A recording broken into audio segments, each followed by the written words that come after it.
banding-bandingkan antara dunia dengan surga, indahnya alam dunia dengan indahnya alam surga, ya tentu jauh ya, tidak sepadan sedikit pun. Seindah-indahnya dunia tentu dibandingkan dengan surga tidak ada seujung kukunya. Kita terkadang sampai terkesima ya, terpesona melihat indahnya dunia ini. Karena kita belum pernah masuk ke surga. Kita pikir surga mungkin seperti dunia ya. Tetapi sangatlah jauh ya. Dunia ini hanya satu titik debu di antara padang pasir yang luas. Jadi indahnya dunia tidak akan pernah sama dengan surga. Di surga itu kata baginda Rasulullah ya, ma la 'ainun ra'at wala udhunun sami'at wala khatara ala qalbi bashar. Jadi indahnya surga ini belum pernah terlihat oleh mata, belum pernah terdengar oleh telinga, dan belum pernah terdetik dalam hati manusia. Artinya surga itu tidak bisa dibayangkan seperti dunia. Indahnya dunia, terpesonanya dunia tidak akan pernah sama dengan surga, dan kita akan terbelalak saat nanti kelak Allah menempatkan kita di surga. Ternyata surga sangat luar biasa, yang indahnya belum pernah dilihat oleh mata manusia, belum pernah didengar oleh telinga manusia, dan belum pernah terdetik dalam hati manusia. Oleh karena itu jangan pernah kita kemudian terpedaya oleh indahnya dunia. Kalau kita terpedaya oleh indahnya dunia, maka kita akan kehilangan keindahan yang sebenarnya, alam yang akan kita terima, yakni alam akhirat nanti. Di surga ini merupakan masa depan kita. Dunia merupakan tempat sementara, rumah kita rumah sementara, tempat tinggal kita merupakan tempat tinggal yang sementara. Kelak akan kita temui bahwa dunia akan kita tinggalkan.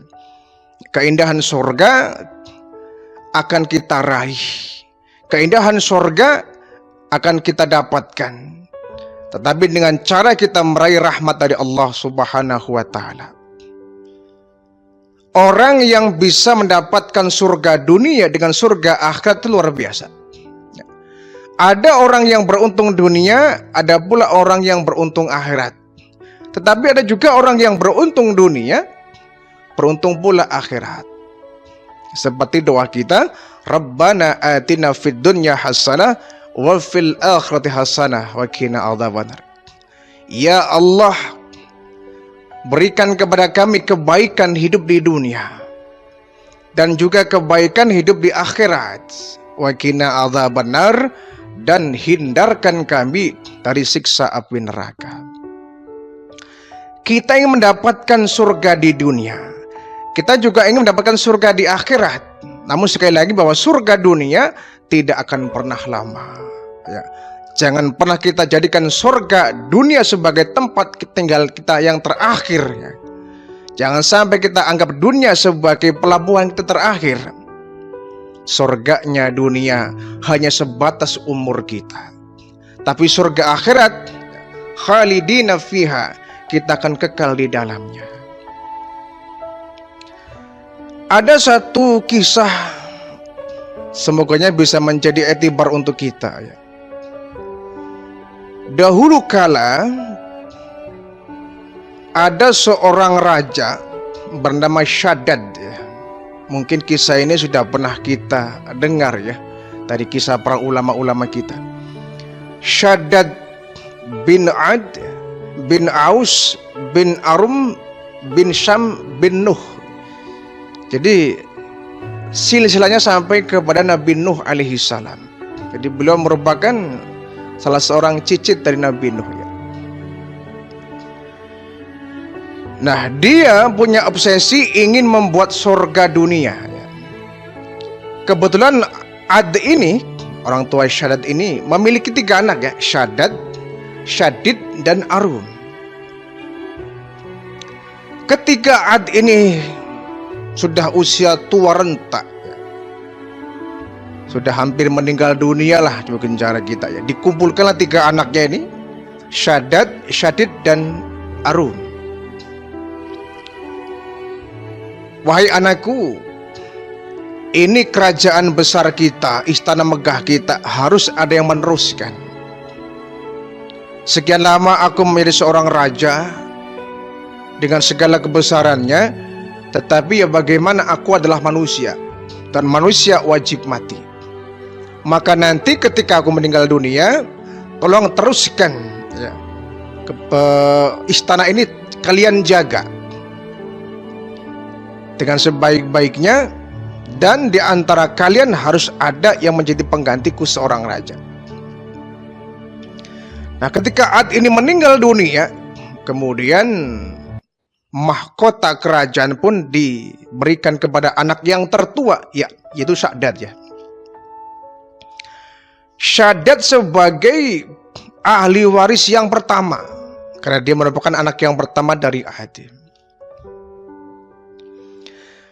Nah, ketika dia menjadi raja, dia tuh congkak ya. Dia tuh congkak, sombong, angkuh, tiran,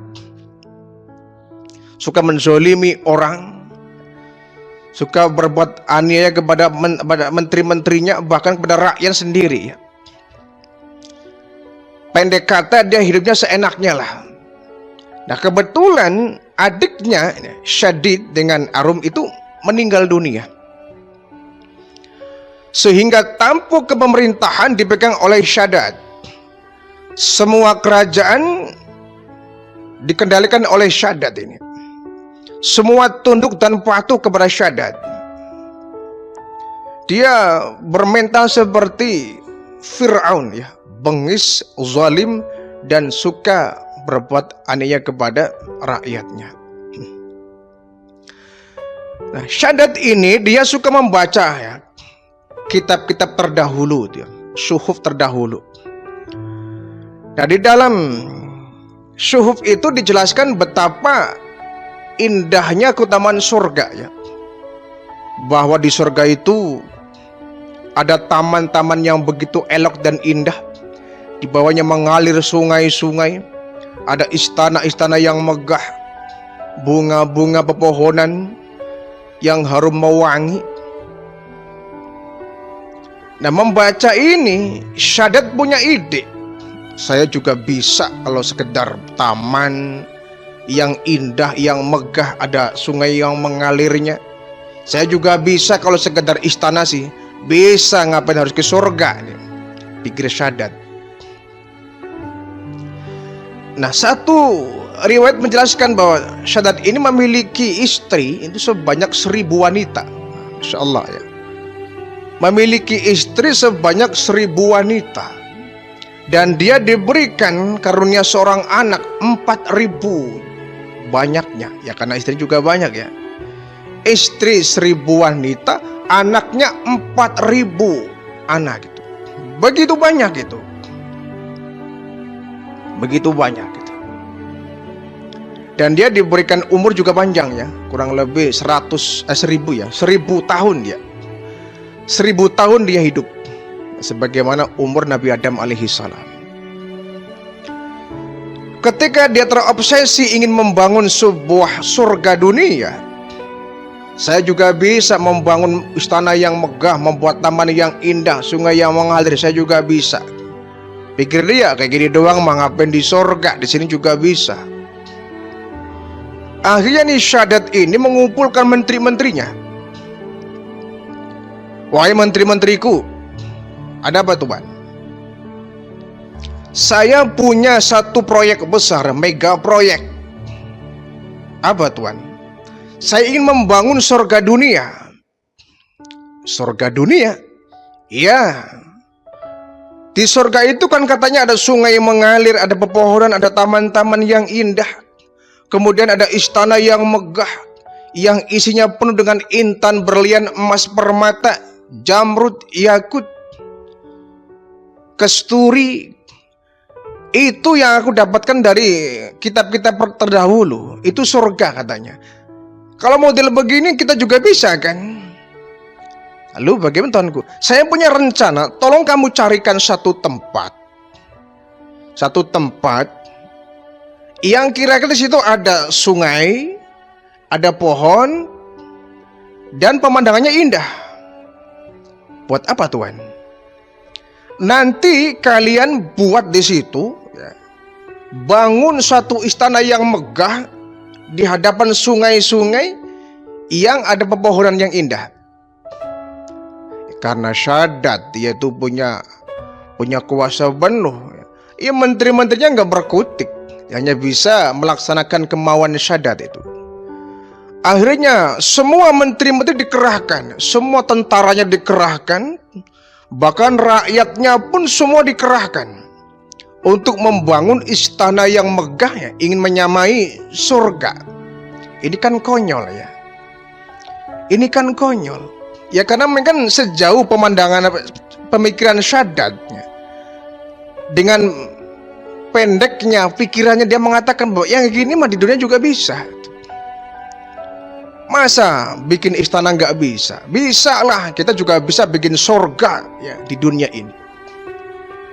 Jadi semua rakyat dikerahkan untuk membuat istana yang megah. Dibikinlah ya istana yang megah, yang tiang-tiang dari jamrud ya, batu jamrud yang begitu indah.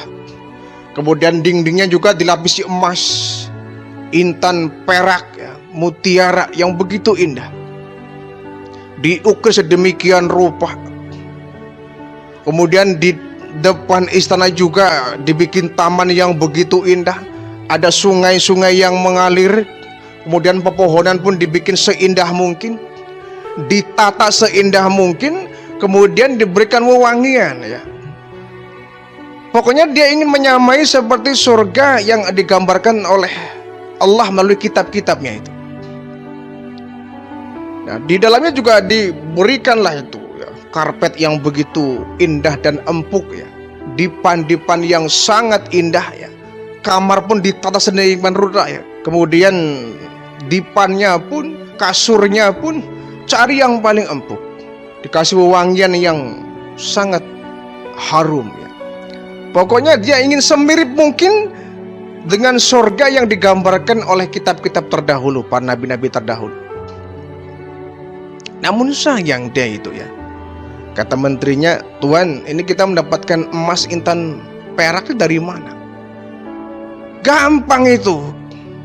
Rakyat kita kan tuh banyak yang punya emas, lalu rampas saja itu dari mereka. Rampas dari mereka, rampas saja mereka. Yang punya emas ambil, yang punya perak ambil, yang punya permata ambil.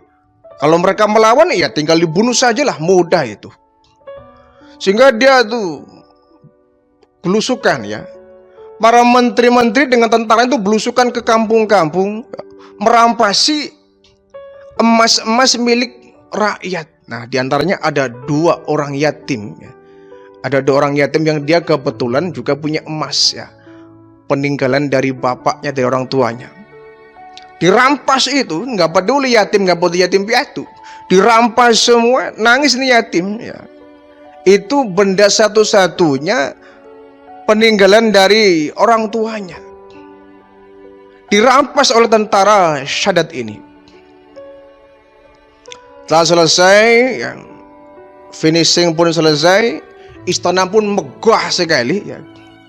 Di sekelilingnya juga taman-taman yang begitu indah dengan harum semerbak mewangi. Kemudian menterinya dilaporan kepada Syadat di istananya. Wahai Tuan Raja, gimana? Udah selesai? Sudah Tuan.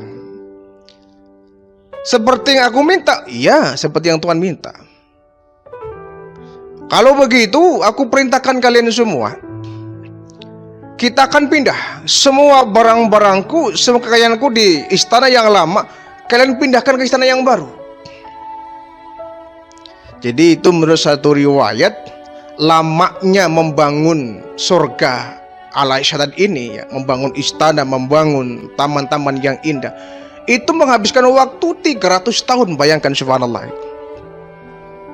menghabiskan waktu 300 tahun mendesain sedemikian rupa seindah mungkin istana sebagus mungkin, seelok mungkin, taman seindah mungkin. Didesain sedemikian rupa, membutuhkan waktu kurang lebih 300 tahun lamanya. 300 tahun ini kan bukan waktu yang sebentar ya. Kemudian mereka pun semua tentara, menteri-menterinya dikerahkan untuk memindahkan itu. Semua barang-barang kekayaan dari Shaddad ini, dari istana lama, dibawa ke istana yang baru. Itu pun menghabiskan waktu kurang lebih 10 tahun lamanya. Ada lagi riwayat menjelaskan 100 tahun lamanya. Betapa banyaknya itu harta benda milik dari Shaddad ini yang merupakan warisan dari ayahnya Ad itu. Dipindahkan semua. Ketika sudah masuk semua, sudah ditata, semua perabotan dari istana yang lama dipindahkan semua, ditata sedemikian rupa. Kemudian Shaddad ini dengan keluarga besarnya datang membawa kereta kencana yang terbikin dari emas intan berian ya, kuda-kuda pilihan. Mereka beramai-ramai berombongan seperti pawai ya, diiring-iring oleh jutaan orang di belakang itu. Semua rakyatnya ikut. Di tengah jalan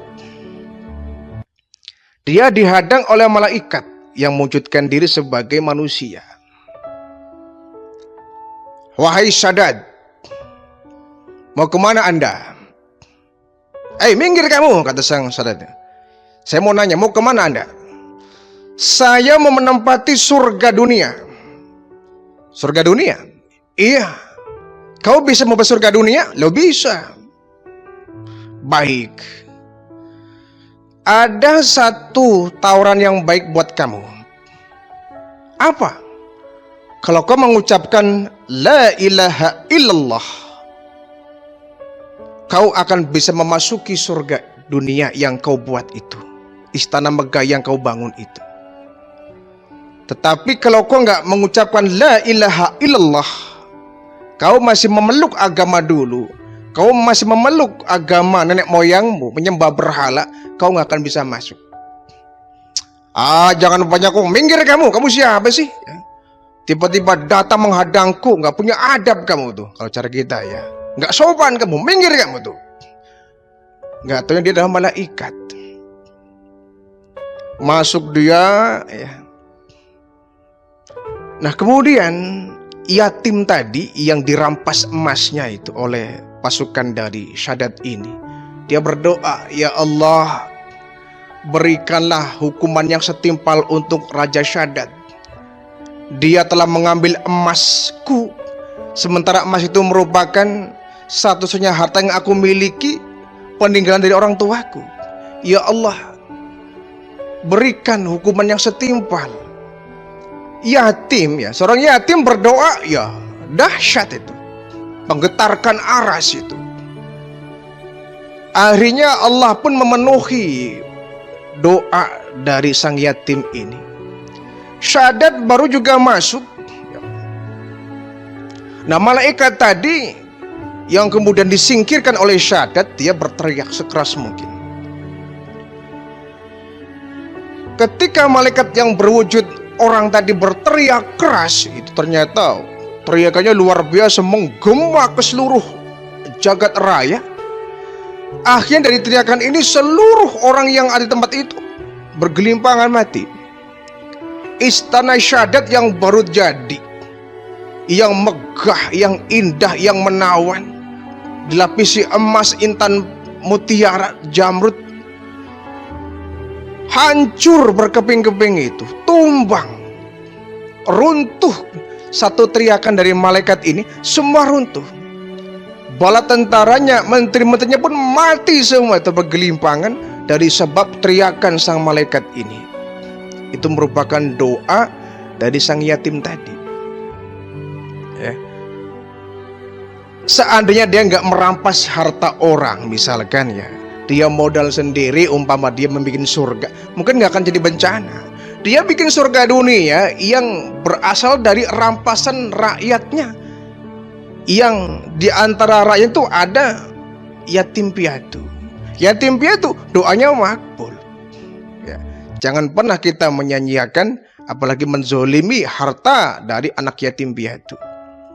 Syahadat pun meninggal dunia, semua orang keluarganya meninggal semua itu, mati bergelimpangan bersama dengan runtuhnya istana megah yang dibikin oleh Syahadat, yang dia berencana ingin menyamakan surga. Jadi ya konyol ya. Ya konyol saja, dia itu mikirnya bahwa surga sama dengan dunia. Sehebat-hebatnya seorang arsitektur membangun istana yang megah di dunia ini, nggak akan pernah bisa menandingi arsiteknya Allah Subhanahu wa Ta'ala. Allah mendesain surga dengan luar biasa. Jadi seindah-indahnya taman-taman yang ada di dunia ini, tidak ada seujung kukunya dibanding dengan keindahan surga yang Allah sediakan untuk orang-orang yang beriman. Tidak ada seujung kukunya. Ya. Bahkan konon di empernya saja itu sudah jauh dari dunia. Sebagus-bagusnya istana dunia dibanding empernya surga, selasarnya surga, jauh itu. Apalagi kita masuk di dalamnya ya. Tadi kata baginda Rasul, keindahan surga belum pernah terlihat oleh mata, belum pernah terdengar oleh telinga, dan belum pernah terdetik dalam hati manusia. Kita pasti akan terbelalak ketika melihat keindahan surga yang sangat teramat jauh dibandingkan dengan kehidupan dunia ini.